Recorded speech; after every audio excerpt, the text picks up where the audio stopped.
I've had enough of not winning. It's got to stop. They're not winning. Honestly, last night just drove me mad. They're not winning. It's 1 win in 6. It's fucking crap.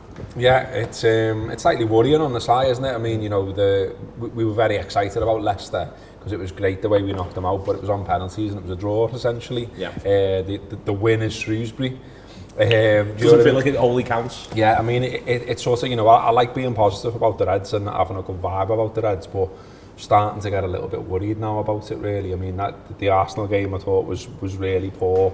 There was a bit of a, you know, players looking like strangers with each other, no link up between that front three, none of them getting a shot on target across 95 minutes. Yeah. You know, there's no way of dressing that up. It was grim. It was properly grim, and it was you know, it's a time of year anyway when it's cold and dark and dank, and it's like, you know, could really do with just being good at the moment, Reds. You know, like, I need a little bit of football shot in the arm. It was, you said before, looking at Brentford, but looking back at Arsenal now, we are back in the place we haven't been for a while, arguably since about this time 12 months ago, where just any win, please. Just any win now. It doesn't have to be, nothing has to be tasteful on Sunday. I'll have your most distasteful win, please, waiter. Yeah, honestly, scrappy off somebody's backside in the 97th minute will absolutely do nicely for me at the moment. I just, like Gareth said, I think there was some mitigation to last night. So in being sent off, changed the game, and I think we were all saying, well, we weren't great against 10 men against Chelsea earlier in the season. We haven't really, it's hard against 10 men, everyone accepts it's hard against 10 men, but we made it look really hard against 10 men last night, like incredibly so, and as I say, we put out a strong lineup, but obviously the front three aren't our first choice front three, but they're all serviceable footballers who are better than every one of those Arsenal players. I think Saka played well last night, I thought. I thought Lacazette had put himself about a bit, although I don't really rate him that highly. But to a man, we should have been better than that Arsenal team last night. And the fact we were so devoid of spark, certainly once we got into the final, but once we got to the box, we just seemed to lack that little bit of creativity, bit of accuracy, bit of verve. It just wasn't there for me, and it became...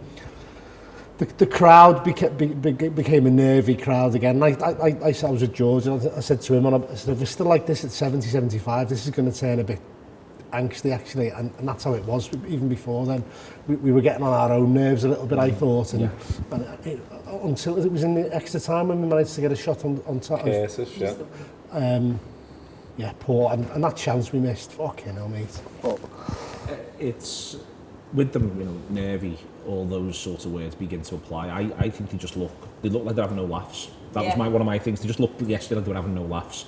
And that's what worries me, really. I think this Liverpool side's at its best when it feels as though it's got bits of exuberance about it. And sometimes that leaves the back door open, and I'm the first to say keep clean sheets, but they've just got to look like they're enjoying something at the minute. No, absolutely. I like when, you know, Bobby looks like he's peacocking. I like it when Mo looks like he's just scoring goals for a laugh. I like when it almost looks like, you know, Salah and Sadio are looking at each other going, I've got one there, are you good?